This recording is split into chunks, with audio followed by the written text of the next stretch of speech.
I think if I met somebody who wanted to start a business, we'd be onto something. I've had several investors come forward recently and be willing to invest in me, in my product, with their money. So I could bring skin to the game. I just need that business partner. So that's where I'm at. Art Tucker. Good morning. I went ahead and filled up our hot liquor tank with our strike water. So the first step of the day is called flame on. And to do that, we've got to hook up our propane tank.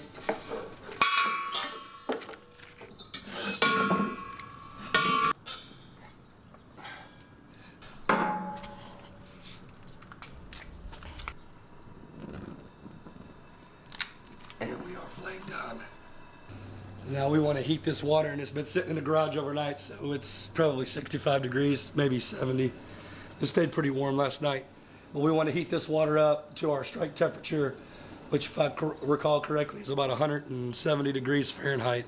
So this will buy us time to go ahead and fill up milk to crack the grain to mash in. So I'll be filling this up with the measured amounts of grain. So we're gonna go ahead and get started measuring up all of our grain and get ready to mash in. In order to mash the grain, we'll have to have a drill. And I actually get made fun of pretty frequently from my fellow homebrewing friends for forgetting to charge the batteries that night. But as a matter of fact, I think all that making fun of me paid off because I charged them last night. So we got juice there. And this mill is powered by a battery or a corded drill. You just connect the drill to the roller, and it'll, once you spin it, it's got two rollers in there and it'll crush that barley. So we got to go ahead and measure up the grain that we need. I like to track everything on my computer using a program called Beersmith. I haven't turned that on yet, but that's okay because I wrote all the important numbers down that I need. I like to keep that right here in my little scratch pad while I'm brewing. So the first beer we're making is an amber ale. I named it Cadillac Ranch. And our strike water is 7.75 gallons at 165 Fahrenheit. And I'll measure that with a thermometer once I get close. But usually it takes about 20-25 minutes to heat up to our strike temperature. There's plenty of time to measure and crack grain. 17 pounds of 2-row and 3 pounds of Crystal 60.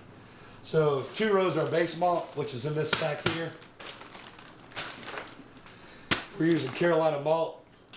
Carolina Gold is the type of malt that we're using from Carolina Malt House.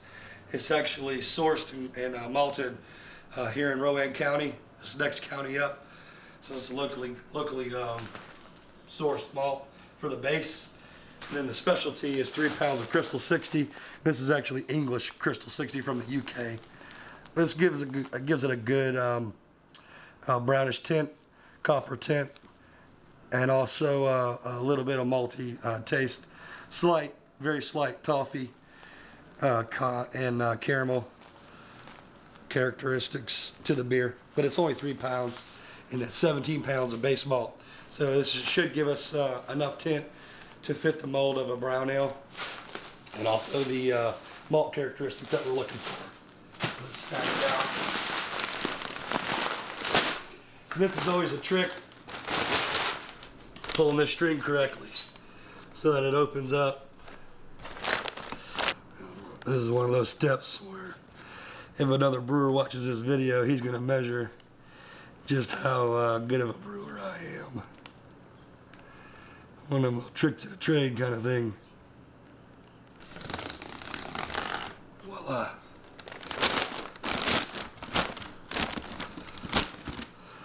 Fresh sack of Carolina Gold, Carolina Malt House. I went ahead and grabbed more of the bowl because one thing I learned early on in life is if you're making a trip, you might as well make the trip count and grab as much stuff as you can. So I went ahead and grabbed some measuring cups. Also grabbed our hydrometer that we'll be using to measure the specific gravity of the wort throughout the day. See if we're sticking to our numbers that the recipe calls for. So I'm gonna put the hydrometer there in the graduated cylinder. And I like to put the graduated cylinder in a measuring cup so that's level. but also it catches any excess wort that spills over the cylinder and doesn't get all over the table. I've also got another larger measuring cup. We'll probably need that throughout the day. Now that I got my bowl, I'm gonna go ahead and measure our grain that we need. All right, so go ahead and turn that on. Let it calibrate. And again, we're looking for 17 pounds. I'll circle that so it stands out. 17 pounds. 2-row. We've already got our 3 pounds of crystal. Crystal 60. All right. I believe I got a measuring cup in here. That's where I keep my other grain. This is where I store the grain at. I try to keep base malt on hand. So this is Maris Otter. It's a British base malt. I use it in a lot of recipes. 2-row, American 2-row, typically Brice. Right now it's empty, and that's what that Carolina Gold was intended for. It was here, but because I'm using 2 batches today, that calls for 2 rows of base malt. I'll most likely use most all of that bag, but whatever I have left over, I'll put it here in the 2-row container. I like to keep Pilsner on hand as well. If I'm making any kind of lagers or traditional German style beers, and as you can see, I've got a full container of Pilsner in there. And then I also keep some extra specialty grains on hand too. A lot of times I'll buy a pound or 2 extra of the specialty grain that I'm brewing with that particular day, and I'll keep it on hand. That way I've got some options in tweaking recipes. There's some extra Crystal 20. I believe it's about an extra pound extra. This is a blend. I didn't intend for it to get blended, but it got blended. But it's Crystal 60 English roasted barley. And then got a couple more bags of specialty grain here. Got about a pound of Victory, and then about a pound of English chocolate barley. So I've got some options. Could make a brown ale, could make an amber, could make a pale ale or an IPA. So what I'm looking for, a scoop. I've got that. So now I'm ready to go measure up 17 pounds of Carolina Gold. And it's still on. I'm going to swap the unit of measure over to pounds. We want 17 pounds.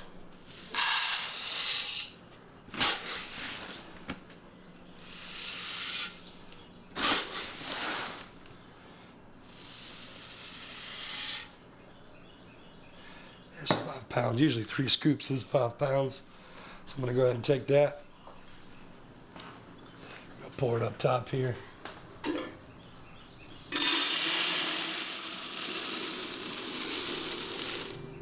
I'm Rebecca Tucker. I'm Art's wife. We've been married for 11 years, and we met when we were in college, just young 18-year-olds. We have 2 little girls. They are 6 and 4 years old.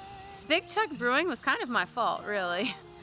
I had bought a starter homebrew kit for Artie one year for Christmas. It was the year that I was pregnant with our oldest daughter, Caroline. So it was something that he wanted to get into, thought it sounded like a neat hobby. He was really into craft beer, so sure, why not? That'd be an easy Christmas gift. I was pregnant, I didn't really have the energy to go out and really dig for a good gift. So I bought that for him for Christmas, and he actually brewed his first batch New Year's Eve that year. The starter kit, it shook so hard, the boil pot on the stove shook so hard that it actually shook the cord loose from the wall in our kitchen. And I thought he broke the stove brewing his very first batch of beer. Come to find out, it was just the cord that had been pulled out. But I was like, this is not the hobby for us. It smelled, it shook our house violently. But once he moved it outside, it was a much better setup, and things have just progressed from there. Exponentially, they have progressed from there. This is my little mixed bag of tricks I try to keep around. I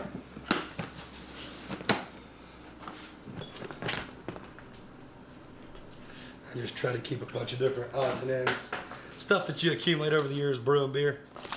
This is what I was looking for.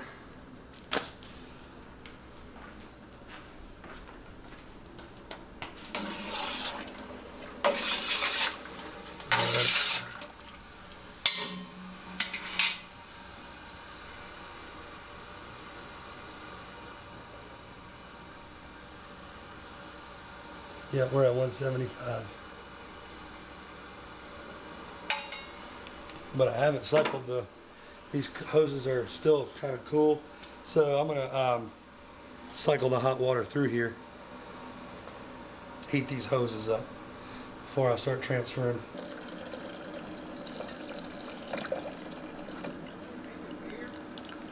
We are.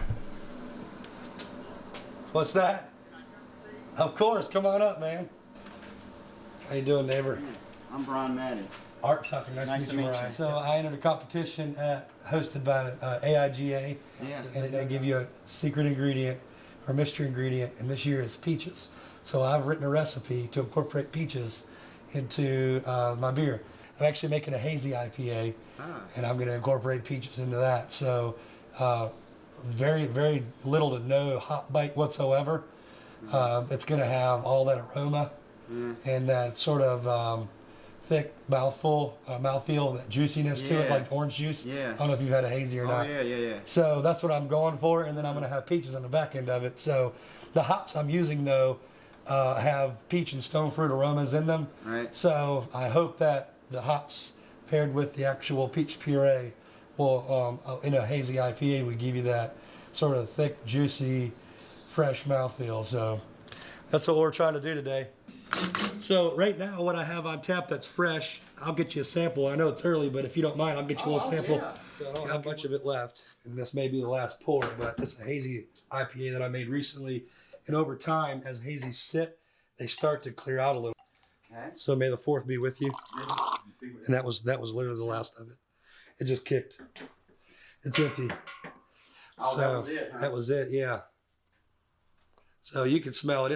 That's at the literally the bottom end of the bell curve. So yeah, I've made better versions, It's but still good. yeah, I appreciate it. Thank you, Really cool. Thank you so Brian. much. Absolutely, Thank you. nice meeting you. Yeah, it's nice meeting you. Hey, like you said, if anytime you want to come over and hang out. Oh, sure. You What might do you wanna see me do? every now and again. That is so good. All right, Brian. I've learned a lot. Thank you so much. Hey, man, good talking with you, buddy. See ya. All right, so we've got 5 pounds of grain cracked so far. I'm gonna go ahead and measure up the next 5 pounds of base malt. And we'll go from there. Let's get that calibrated again. I keep all of the yeast packs from all my past batches. I counted them the other night. It was like 70 something packs of yeast in there. With White Labs, I know if you save them up and send them in, you get free packs of yeast or coupons for free packs of yeast. I just haven't done it in 6 years. I guess I need to go ahead and start cashing in on that.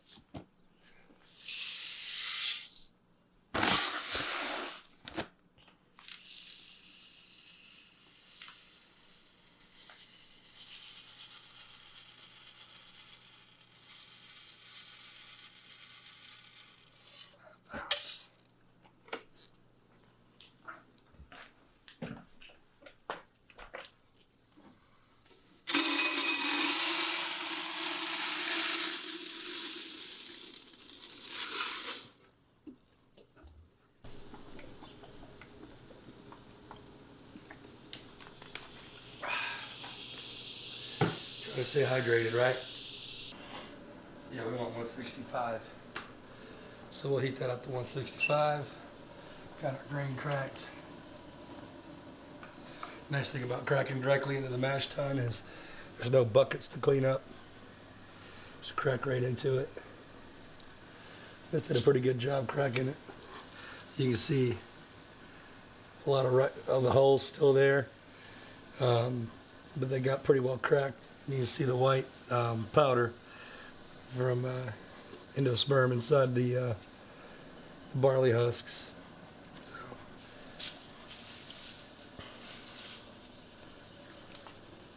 Cool, so I'm gonna go ahead and throw the lid on that. Keep the bugs out of it. And I'm gonna set this mill right here so we can troubleshoot it. Actually, I'm gonna put it over here.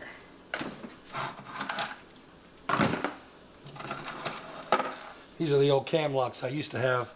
I swapped from cam locks to TC connections.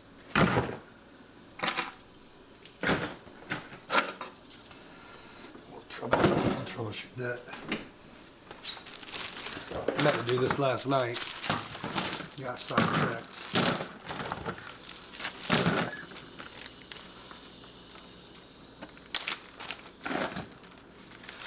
I replaced these worm clamps with actual compression fittings, and I replaced the cam locks with the TC fittings. And so, the compression fittings are called Oetiker clamps, and these cam locks are replaced with tri-clover clamps. And I'll show you what an Oetiker clamp and a tri-clover clamp look like here in just a second on the actual brewing system. All right, so an Oetiker compression clamp is what you see right here, this ring that's pinches the hose to the actual fitting. And the tri-clover is this clamp that locks around, clasps around, and tightens down there.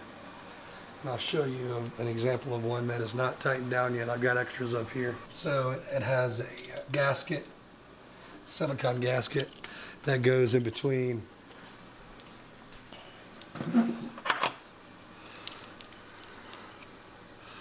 the fittings. Just two fittings right there. And then you take this tri-clover clamp, come across the top, tighten it down.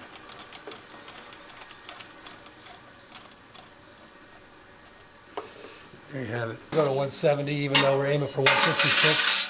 I like to go ahead and have it a few degrees higher. We're at 160, so like I said, I'm gonna get it up to 170. And then we'll go ahead and move our, it's called strike water. Once we get our strike water up to 170 Fahrenheit, using the pump, we'll pump the water into the bottom of the vessel, of the mash tun, and the water will come up underneath the grain. And then once it all gets in there, we'll mix it up with our mash paddle. We'll go ahead and grab our mash paddle. So, mash paddle was made for me by a good friend Steven. Basically, he drilled a bunch of holes in this wood here and put these pegs in there so that as you're mixing the grain, it breaks up all the dough balls in between there. And yeah, that's a good height. Gives some leverage while you're stirring. Should be good. We'll probably the temperature. Yep, 175. See how quick that went up? Every degree counts right now too.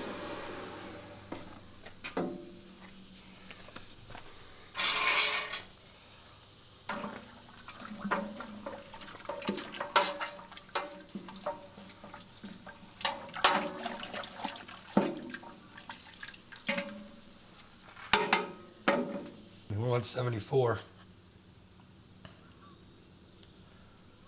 We're always supposed to be 166. So being 8 degrees high is a little high for me.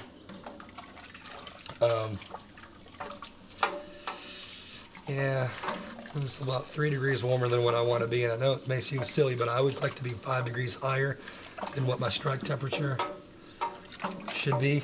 Because the thing is, you're going to lose a degree or two as you're pumping around. But you can't gain a degree or two. Because the ambient temperature right now is close to 80.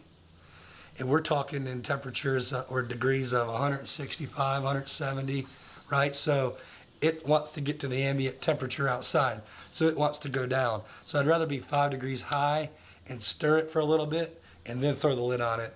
And this is a big 20-gallon Yeti tumbler. So this does a really good job, like Yeti cups do with keeping ice, with keeping heat. It's not going to lose any temperature, any degrees, you'll see. So the thing is, I'd rather come in a degree or two high here in the mash tun and just stir it to get it down to the temperature, the exact degree Fahrenheit that I want, throw the lid on it. Instead of get it over there and it be 5 degrees cool, how you going to get temperature once it's over there because you heat over here? That makes sense? Being a brewer, you have to be so detail oriented, and that is his mojo, is being all about the details. He will draw you a spreadsheet, he will draw you a map, he will give you every little finite detail you want to know because he knows it, and it's something that he's passionate about. And his passion comes through in every step of the process, from making the yeast starter to getting the water going, making sure the flame is just right to get the best amount of temperature in the best amount of time, to measuring the grain, to cracking it, to the equipment that he uses. The joke is always that, oh, I just need this one more piece of equipment and then I'll be done. Then I won't need anything else. Well, that's happened over the course of 6 years when he says, I'm done, I don't need any other equipment. He currently has a cart on Amazon that's full of like $400 worth of brewing equipment. So that will never be done, I am convinced. But that is his biggest strength, is his attention to detail and his passion. His passion really is unparalleled for doing this at the homebrew level, and you know, he's thought about going to the next step, but where his strengths are right now are with this homebrew setup and really pouring his heart and soul into everything that he creates. So in Beersmith here, I'm going to pull up my folder of custom recipes, pull up the batch that we're brewing right now, and I've got an area here where I capture everything I need to know, all the different measurements I take throughout the brew session. I'll enter it here in my brew session data tab. And so I'll come over here to my mash tab, and I'll see, I want to add, we're going to steep it at 152 Fahrenheit. We have to go in with 31 quarts or 7 3/4 gallons of strike water at 165.3 degrees Fahrenheit. And that is taking into account the temperature of our equipment, which the temperature of the grain in the equipment is 79.8. So if I adjust the grain to 79 and our mash tun temperature to 79, now it's saying that we need to have our water at 164 degrees Fahrenheit. I like to go 5 degrees higher, so 169. If I was at 170, I would be very happy and go ahead and go in with our strike water.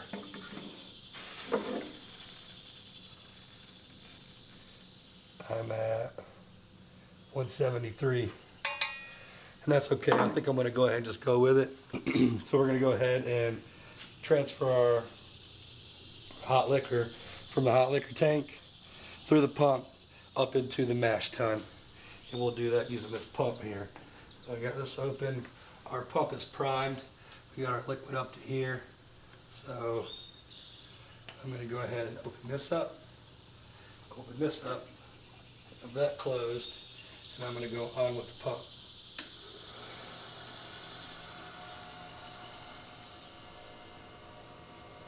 And our water's coming in the bottom of the mash tun, and it's going to rise up underneath the grain. And so by having our liquid come in and underneath the grain through the false bottom, the grain acts as an insulator, and it helps hold the heat in the hot liquor so that we don't lose as much temperature as the water is transferred into the mash tun. If you'll look, you can see the bed of grain start to rise as the water's coming up underneath it. And so I always measure the exact amount of strike water that we need to mash in with, so that we hit our ratio of quarts per pound grain to water. And so this hot liquor tank is going to suck dry, and that'll let us know that we've got the exact amount of water that we need over here in the mash tun. So as this is water's starting to come in here, I'm going to poke around to see if I can feel some water yet. And it's in there.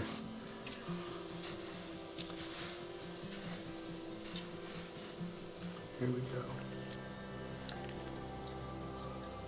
You can see the water shooting up in the middle. Coming up from the bottom. Go ahead and start giving it a stir. So the object here is to not have any dough balls. You want to have the water and the grain mixed nice and evenly.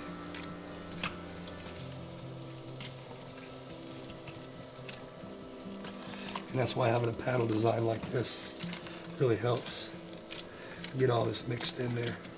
Okay, I'm going to finish stirring up our mash. Just make sure we've got no dough balls. So we want 152 degrees Fahrenheit over there. We're at 156. We've got 4 degrees to lose. Having the lid off will help some of that heat dissipate. So now we're going to add lactic acid at 88% concentrate. So I want to adjust the pH of the mash to have it at around 5.2. So we want to add 10 milliliters lactic acid. I've already done the math in Beersmith to know how many, so that's 5 milliliters. And here is 5 more milliliters. All right. We want to stir all these salts in now. Incorporate them in the mash, as well as that acid.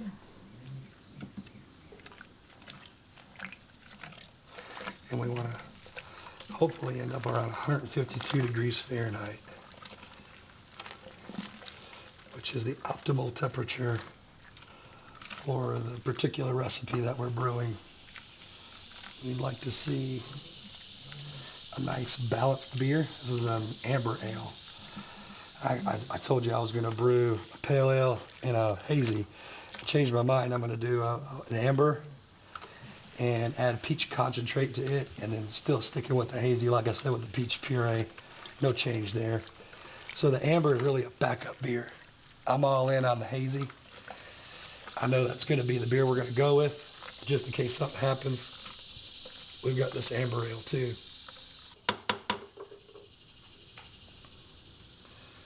We'll go rinse this. I try to keep things rinsed off. You'll see me rinsing things a lot throughout the day.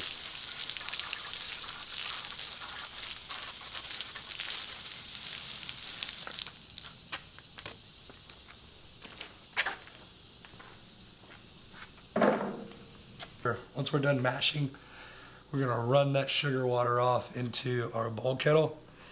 But while we're running that, and that sugar water is called wort.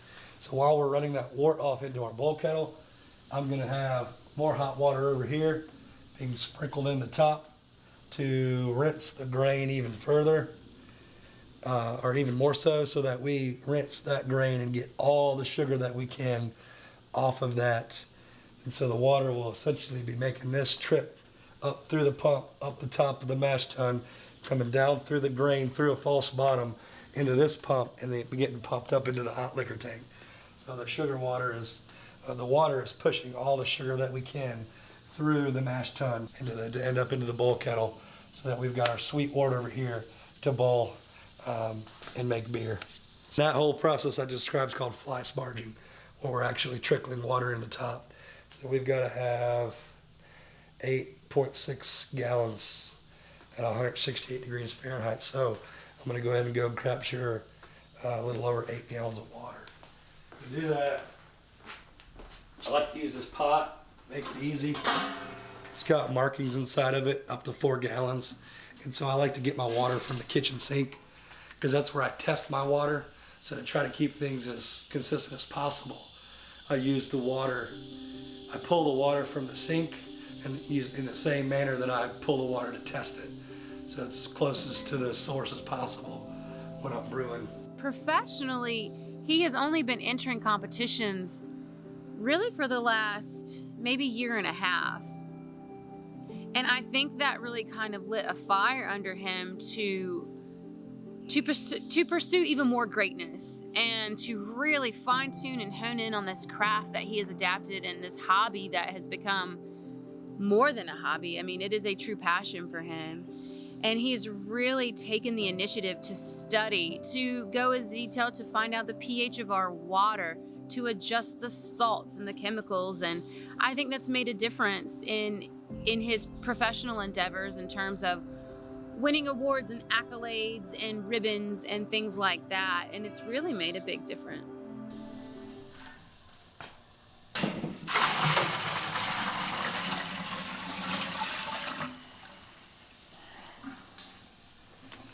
We're at 153.5, so I'm gonna give this a stir and see where we end up. Probably pretty close to 152.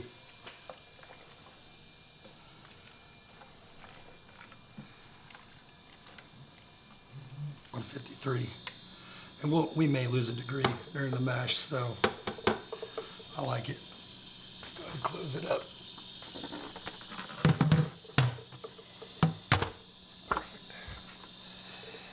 So we're gonna mash that for 1 hour. I'm gonna set a timer on my phone.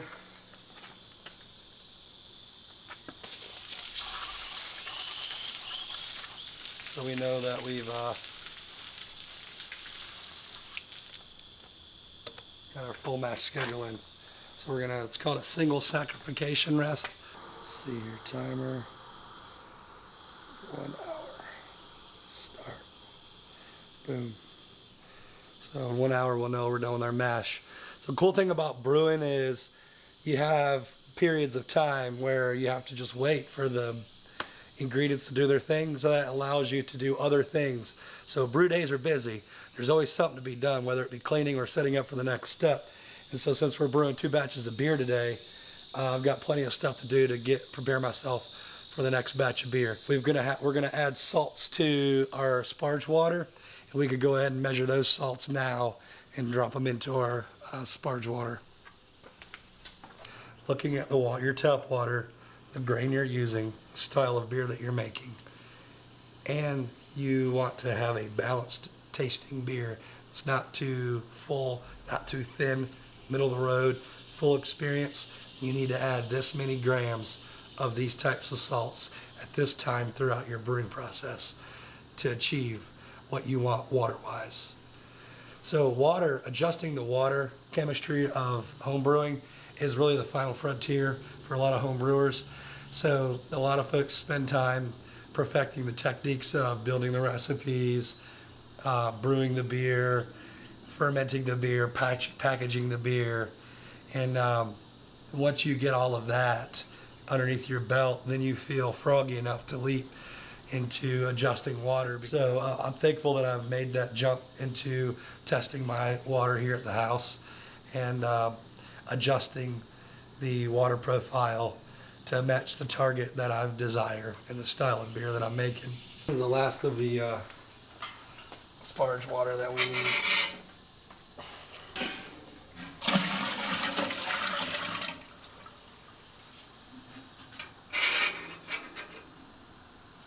Cool.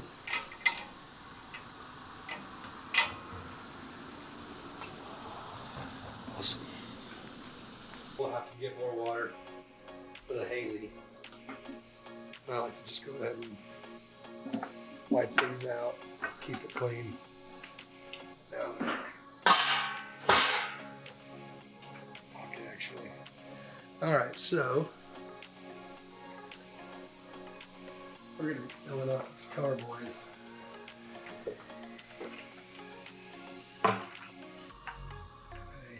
Okay. So those carboys will have. We'll be collecting the wort to ferment in these carboys. I'm gonna grab the other one.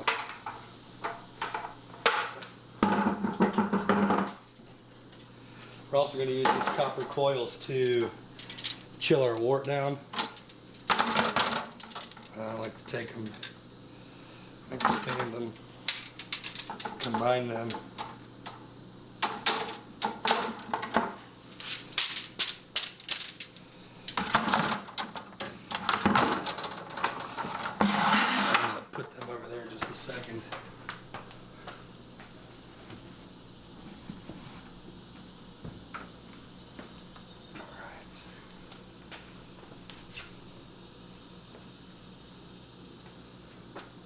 Some of my brewing friends make fun of the way that I cover up my carboys and keep them clean with the old t-shirts. They say they look like little ghost carboys with the little shirts on them, but that's okay. It works for me.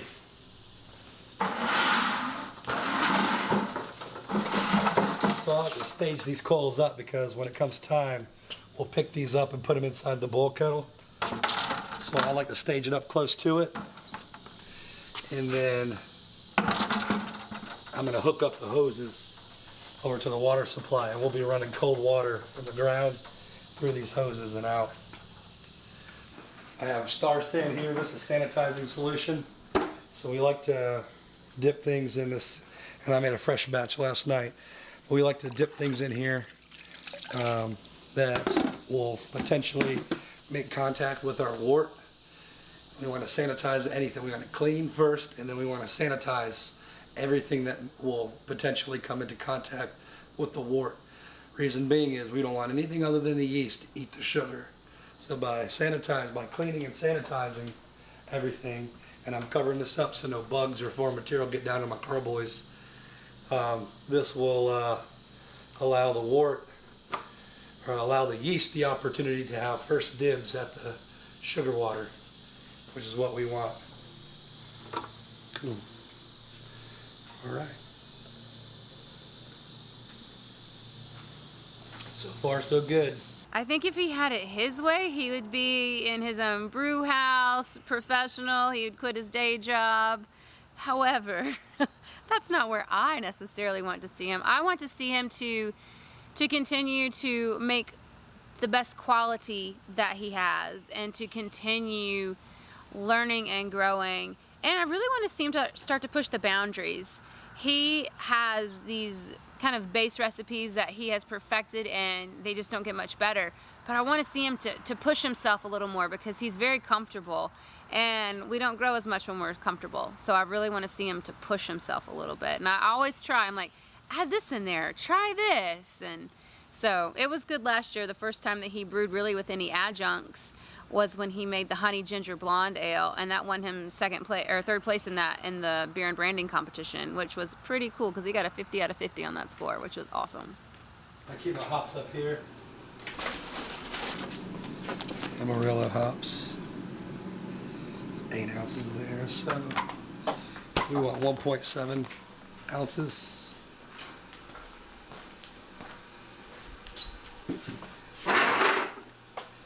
And then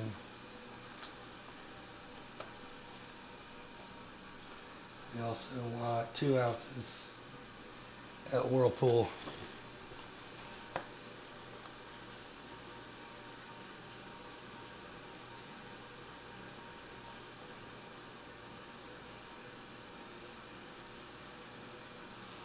So I need I'm gonna go get 2 ramekins and measure out 1.7 ounces and 2 ounces of this particular hop here.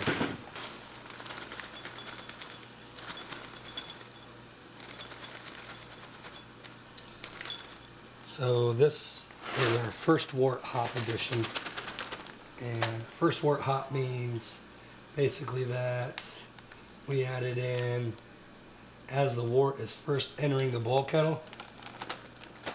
So I got 1.7 ounces. I'm going to go ahead and put this in the bottom of the boil kettle.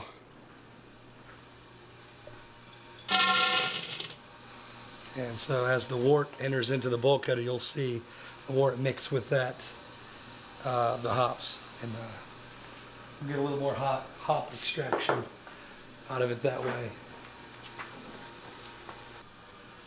So we are at 170. So I feel good with starting the sparge process. Now we're going to go ahead and open up the grain bed and we'll prime this pump. You'll notice a lot of grain particulars in here to start with, and the idea here is to drain this, run this until our grain bed settles and we have nothing but clear, pure sugar water wort running out. Go ahead and dump this in there.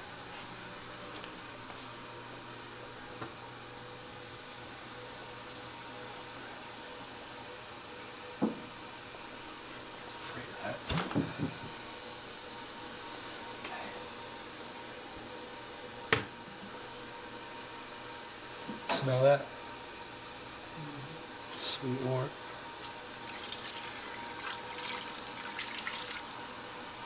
Now that this is primed, open that up, and we can start our pump.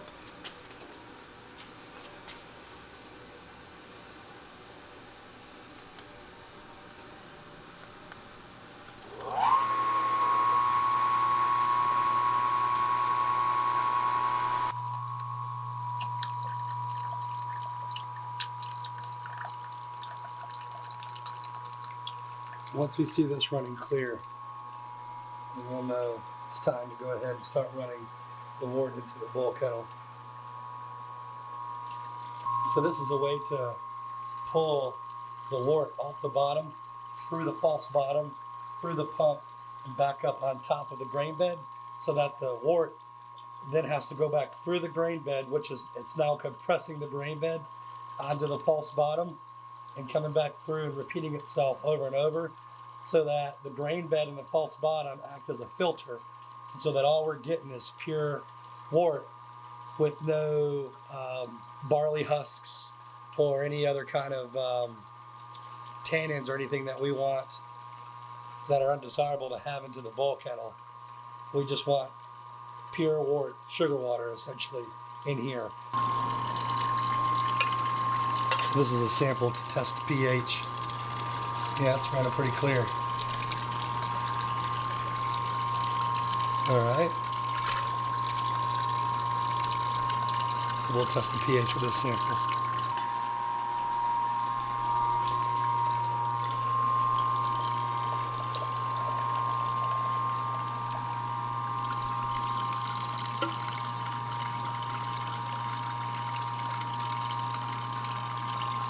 It's gonna be a pretty American Amber, isn't it?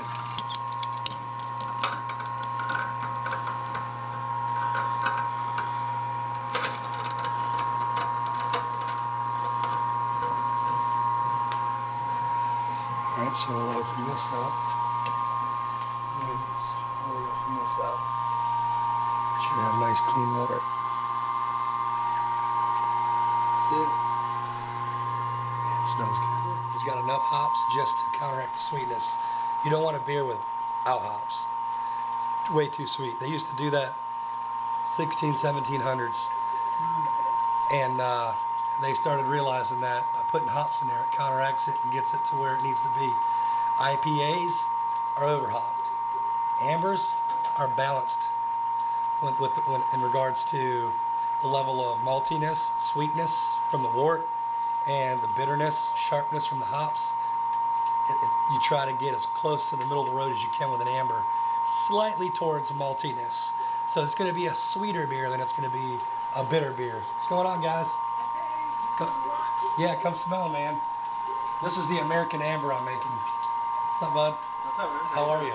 Good to see you. Good to see you. Oh, that's awesome. What you think? It smells great. Oh, that's awesome. Yeah, I made some upgrades to the brew setup since you've seen it last. I got some stands in place. I got a second pump installed, so I got 2 pumps now, and I went all TC connections. So He loves to have people over here. He is a bit of a showman. He loves to show his craft, to talk about his craft. If you've ever met him, you know he loves to talk. He'll talk about anything, but especially loves to talk about beer. So he loves to have people over. He loves the camaraderie. He loves that sense of family that it brings, especially with the homebrew club people that he's with. They just bring a sense of, we're all brothers in this and sisters. There's lots of female homebrewers as well.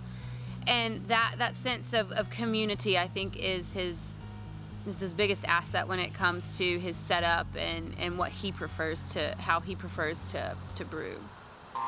we're in a process of fly sparging right now. Okay. And so what fly sparging means is we're running off the wort from the mash tun into the boil kettle, and I'm also pumping hot water on top of the grain so that the hot water is just pushing all the sugar through the grain bed, through that pump into the boil kettle. I'm just slowly, with a trickle, rinsing the grain, just getting all the sugar I can into the boil kettle. Oh, nice. Yeah. That is awesome. Heck yeah.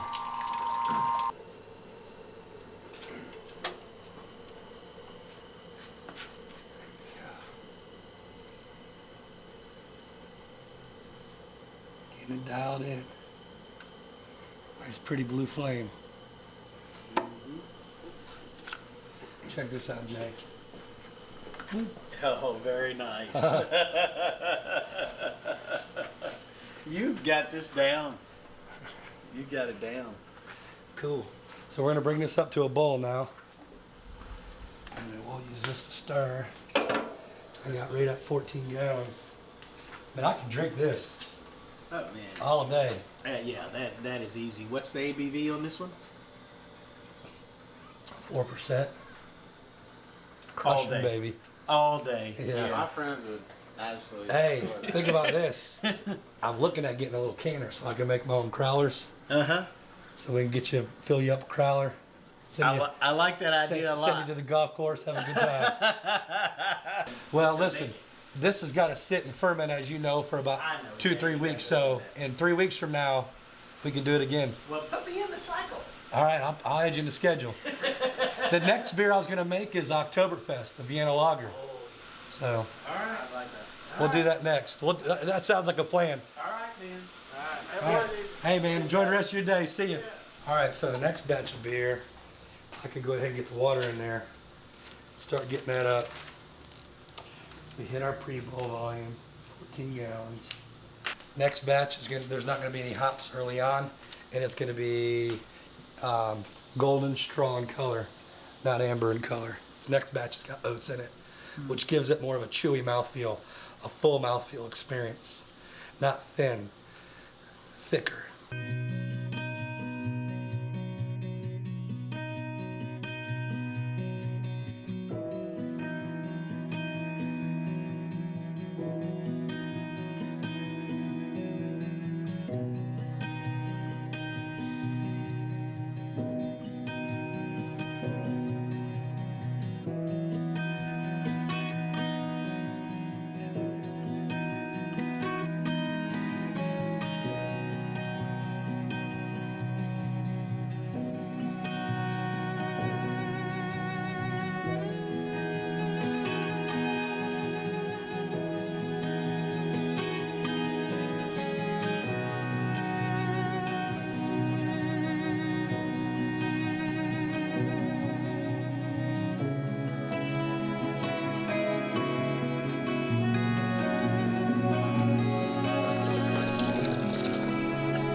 I think a transition would be him starting to brew, just kind of dabble on the professional level, maybe be a guest brewer, and then kind of see where that goes from there. He's made, John Boat Brown is probably my hands down favorite, mostly because it's personal for me. It's a story close to my heart. Every year we go down to my family's pond house in South Georgia, and that was where he first got introduced to a beer called Truck Stop Honey by my Uncle Walter, and he fell in love with that beer, and it's a honey brown ale. It's so good. And he was drinking, he was like, I think I'm gonna try to make this. I'm like, okay, sure, yeah.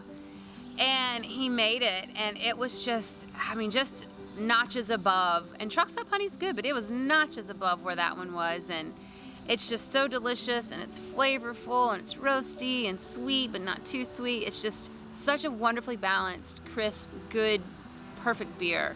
I love that one. All right, so we've got our graduated cylinder here so we can capture our OG reading, original gravity. So we want to pull a sample while we're filling up these carboys so that we can put a hydrometer in there to take a gravity reading to see how much sugar we got in it now. And then after fermentation's completed, we'll pull another sample and we'll measure it to compare the two readings and see how much sugar was consumed by the yeast, which will then give us our approximate ABV. So that's how folks determine. You got to know how much sugar you start with and how much sugar you finish with, and you'll have your ABV. So to get things going, we're going to close this off. We're at 100 degrees Fahrenheit. I'm going to fill these two carboys up. I'm going to put them in the fermentation chamber, set the temperature to the desired temperature, which it's at now, and the deep freeze will kick on, and it will cool these carboys full of wort down to the desired temperature and do the rest of the heavy lifting for us as far as decreasing the temperature. And then I'll check back in a few hours, and if it's the carboys are at the desired temperature, I'll go ahead and pitch the yeast and let the yeast do their thing. We don't want to pitch the yeast too hot because it'll kill them. Yeast are living organisms, and they like to eat and reproduce at a certain temperature. So we want to give them that temperature. We don't want to put them in too hot of an environment; they'll die. So 90 degrees Fahrenheit's too hot for the particular strain of yeast that we're using.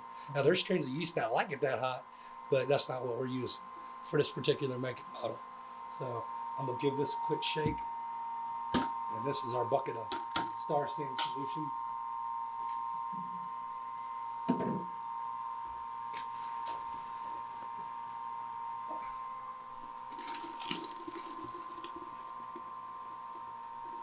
So the name brand of sanitizing solution that I'm using today is called Star Sand, and their slogan is "Don't fear the foam. Ain't gonna hurt you or your product." As you can see, there's a lot of foam, and that's okay. We're gonna let all that liquid drain out. The rest is bubbles. We're not worried about the bubbles, so we're gonna leave them in there. Cover that up so nothing else gets in there. Get things started. Get our sample. I'm gonna break the seal.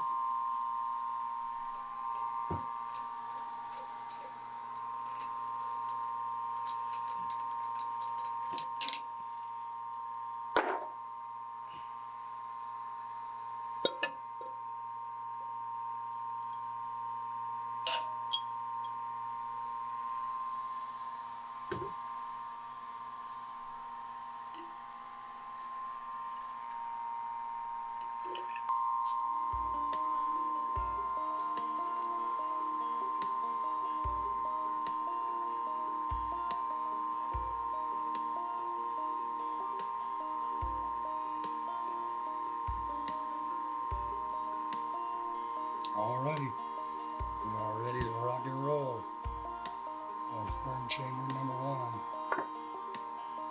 Away we go.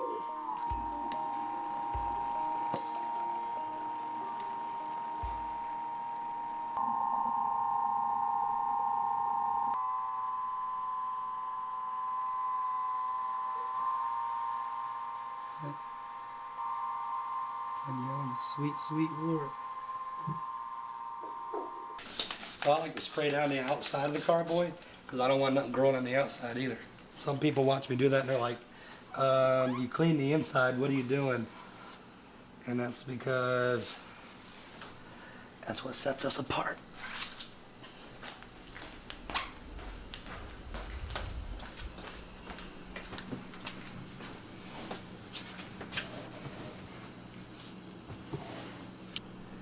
Here's the 2 starters we got going on. And here spinning away doing their thing.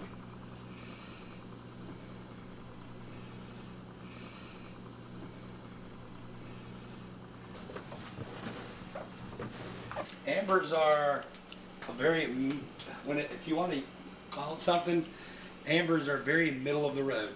Ambers are hard to make in that they're not too sweet and they're not too bitter. It's hard to nail it in the middle. It's easy to make something super hoppy, just put in extra hops. It's easy to make something super sweet, don't put any hops in it. But finding that balance, man, that's where it's at. So Amber is a beer that you don't see a lot of people make. But it is a beer that people like to drink. Pays a lot of attention to detail. He's very detail oriented. He can get very flustered when things don't go right. When his numbers aren't exactly right. He's a very type A personality and I'm not, so it's kind of funny. I'm like, well, it'll be all right, but not always in the brewing world is all right gonna suffice. But I want him to experiment with new flavors, to experiment with new styles, to experiment with some adjuncts. I know sours aren't his thing, so I don't want to push him to something that he's never gonna drink, but to experiment with different flavors, really different flavor profiles. Okay, cool, we made a great brown ale. What can we add to this? Let's add in some vanilla. Let's see what that's gonna do. Add in some peppers. Add in different flavor profiles to see what we can get. You never know when you're gonna strike gold.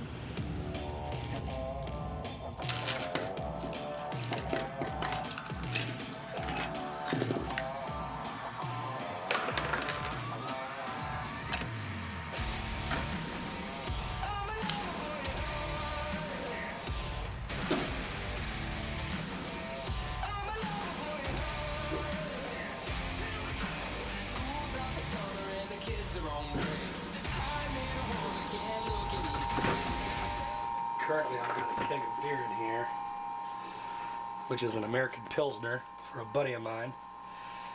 And I just lagered it here for him because he doesn't have the capability to lager beer at his house. So we were able to lager some beer for him here. So now he's got 5 gallons of an American Pilsner lager ready for him to come and pick up. Just gonna grab this 5-pound CO2 tank and 2-way regulator. Set that down. Grab this 5-gallon keg of beer. Set that down. Set that over there. And I'm going to keep that open. Put his 5 gallons of beer in here.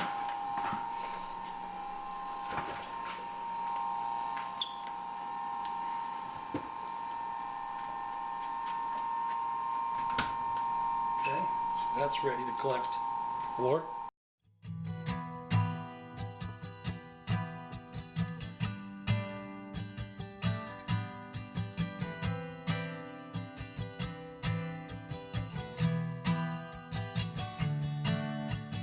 I've been chasing mountains I can't climb, holding out for heroes in the night. I find myself here in the dark. We learn to fight and learn who we are, but I am raised up to face the stars, full of light. And we are wild like a river, wild like the fire in your veins makes you shiver. And I chase the winter out of my mind like the dark in the distance. Wild.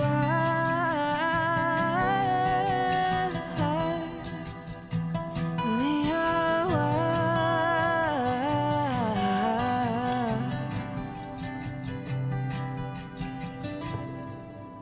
Standing at the edge of a great sea.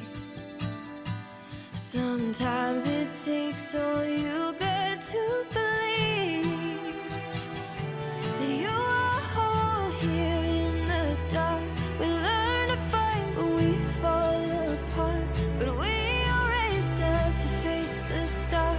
Endless light, and we are wild like a river, wild like the fire in your veins makes you shiver. And I chase the winter out of my mind like the dark in the distance. Wild. We are wild.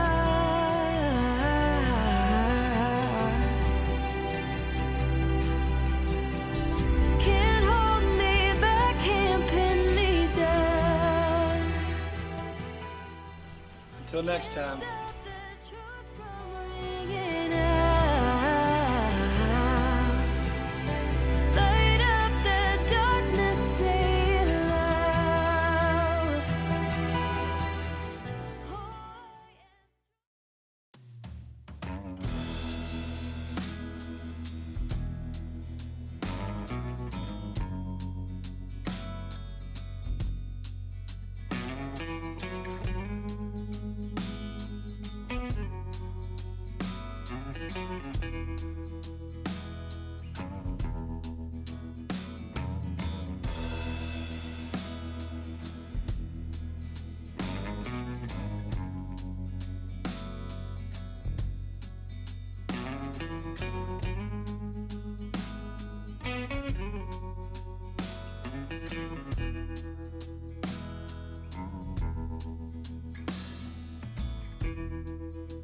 go hard if you come to get me.